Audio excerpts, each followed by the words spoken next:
The US Navy has hired a drag queen to help motivate and recruit people towards their military branch. Now, in this instance, they're working with a digital ambassador who likes to be a drag queen. That's fine, more power to you. But for the US Navy to do this, uh, they're trying to appeal to the minority of the population, which that's fine if you're trying to grow your market share. But what is the U.S. Navy? What are all these military branches supposed to be doing, right? We have a military for a reason. Now, after the advent of the atomic bomb, after World War II, we don't typically have strong overt wars. We still have overt wars. There's a lot of wars that still occur around the globe today in different nations. We just don't hear about them. The only one we hear about is the Ukraine-Russia war. But a lot of the wars are done covertly. Okay, there's a lot of subversion from other nations. We've always had this phenomenon, but especially now more than ever, because of the deterrence of strong nuclear weapons, we have more subversion than we have overt operations. And the overt operations that we do have are very measured and they're very strategic. They're done to ensure that it's like a competition more so than it is we're going to conquer you. The conquering comes from the subversion. Now, historically, our military branches, including the U.S. Navy, they have been prized assets of the United States in the sense that we have strong, educated men, we have mentally strong men, and they go through trials and tribulations. That's part of the training. And they're stationed at different places across the world. And there are certain goals that they need to achieve, certain tasks that they have to do, very difficult responsibilities for the most part. Not everyone who joins the Navy or the Marines is going to be an infantryman or be on the front lines. There are a lot of other duties. You may be a cook inside of a destroyer or something like that. But you're still a reserve asset, right? So a lot of these men, and now there's women, a lot of these men and women, historically men, they have been putting themselves on the front lines if and when there was an overt war or a breakout of war. And even then, when there's not war, when there's more peace, there are still certain covert missions that are followed through on. And you have to have strong, mentally strong, and physically strong men who don't really have access to that many resources. In some cases, they do have access to a lot of resources. In other cases, they do not. So, well, I might as well say this.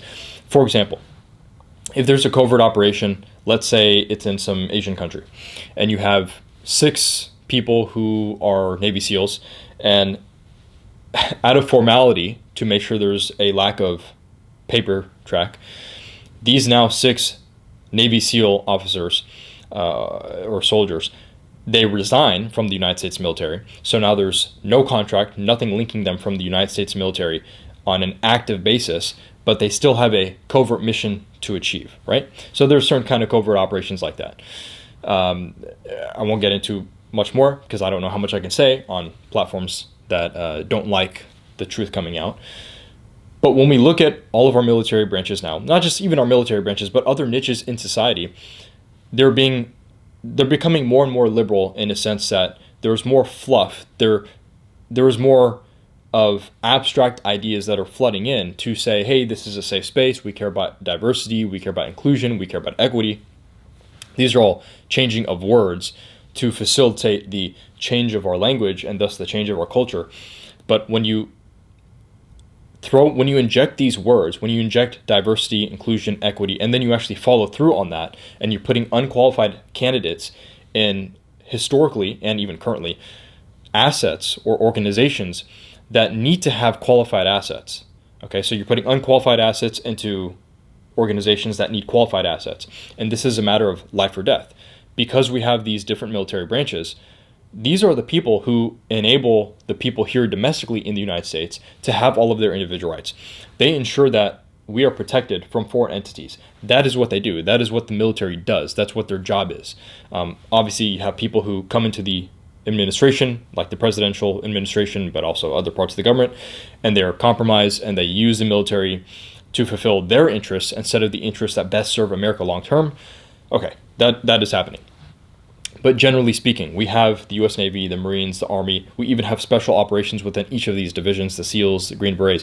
We have the Rangers. We have all these people to protect us and to allow us, to afford us the individual rights that we have here so we can freely speak, so we can have our day in court. So there's no other nation coming in overtly and also covertly now, because a lot of these divisions have a other operations from a covert point of view, like cybersecurity, for example. But that could still be overt. But you don't want to have all these other nations, like China, for example, or like Russia, since the mainstream media says Russia is a boogeyman, and of course they do a lot of bad things. Other countries will come in, subvertly, covertly, or covertly, overtly, and they will take over our nation. And when they do that, the American values, the American principles that we've had historically for 250 years, those will be gone, and they will degrade over time. In fact, if we look at our rights right now, they are degrading over time, and our culture is degrading over time. So it's one thing to have, like we're seeing, I'll give the trifecta. We're seeing our financial policy, our political policy, and our culture degrade all at the same time. This is not new. This has been going on for decades. There are people, ex-KGB, who have come out in the 90s and in the 2000s after the USSR fell, and they've talked about the subversion tactics that the USSR would use during the Cold War, and even before the Cold War, after World War II. And one way is to come in, and so you have the population, and you have to find ways to demoralize the population.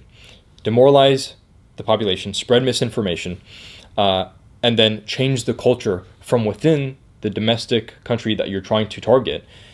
And gradually, that country will become vulnerable and will crumble from within, and it makes it that much easier for an external force, like a foreign entity, to come in overtly, because they already came in covertly, to come in overtly, and have it almost isn't. It will almost never be, especially now in this day and age, even when you have a country that has become vulnerable, a country won't come in overtly. Typically, they will come in and they will have leverage over the other country. So, like for example, we're saying that the demoralization and the misinformation has come through our public and private school system. And so you have students who are very young, very impressionable, 18 to 24. They're manipulated, they're indoctrinated, they have a certain worldview.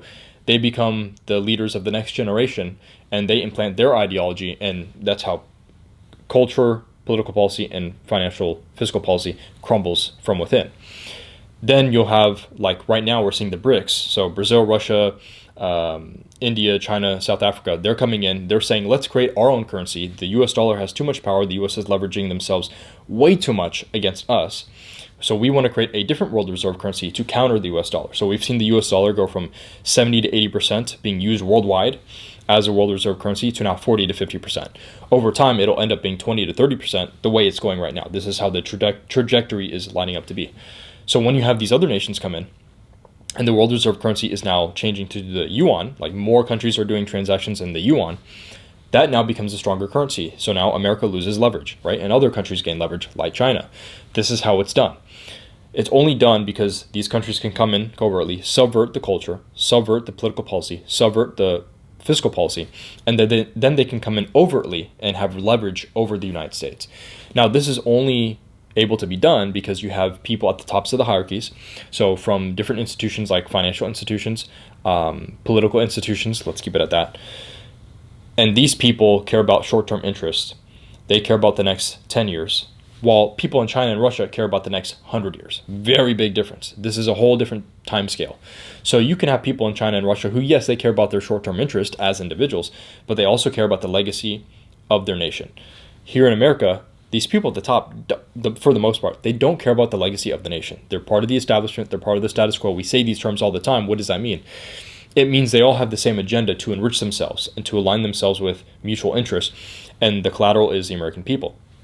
They can sell out our nation to other nations, okay? They can have for example, they can have the trade deficit be so skewed on our side, meaning we are losing the trade deals 99% of the time when we do trade with other countries, and these other countries have a way better trade deal against the United States. That gives them leverage. So we are giving a lot more power. Like, for example, most of our pharmaceuticals or like penicillin, it's created in places like China. So they have control over those assets when it comes to our medical industry, our healthcare industry, which is already, in the world, we have the best medical service, but it's the most costly. It's the most costly because there's no transparency, because there's a middleman. The middleman is insurance, and it's an oligopoly. So what that means is you have only a few institutions that are working with each other, and they can basically squeeze out the consumer choices. So now they have they control the supply, they control the good, the service, they control the quality, the speed, the efficiency, and the consumers still have a demand, but they can control everything. It's like if you only had two companies for cell phones, these companies could work with each other and just say, we're going to price the phone at whatever we want to price it at. Where else are you going to get your phone from? You're not going to get it from anywhere else. So there's a huge problem in America for that. That should be broken up, but the government, big pharma and government work together through lobbying, but not even just lobbying. There are interests that are aligned there. So we are giving way too much power to other nations, because if you're a politician, if you're in the Senate, I'll give a very specific example. There are different committees in the House and in the Senate. So let's say you're in a committee in the House of Representatives, and there are people in your committee, and you're part of the committee dealing with some trade deal with China, okay? You may give them a sweetheart deal, and in return, they will fund a foundation that you own or fund some other interests that you care about, because that interest will give a kickback to you. And so you'll get $100,000-$300,000 short term within the next 3 years, or maybe you get a seat on the board of a big industrial company that is working in tandem with your committee and China. China will get the better deal, so they'll get tens of billions of dollars worth of leverage. That is incomparable compared to like the $300,000 that one politician is getting. But that politician, I'm saying the one politician, but they work in committees. But let's say that politician has all the power. Most people in the committee believe that politician, and they care about his choice for that specific decision. For him to get $300,000, but to sell out our nation for tens of billions of dollars, that's hugely disproportionate. But this happens all the time. And when you have people who, like, they're already getting paid $100,000 to $200,000 depending on the hierarchy of the Senate or the House. And yeah, if you're living in certain states, certain cities, that's not much. But ideally, you should only be getting into politics, like from a public servant point of view, when you've already achieved something. That was the whole idea.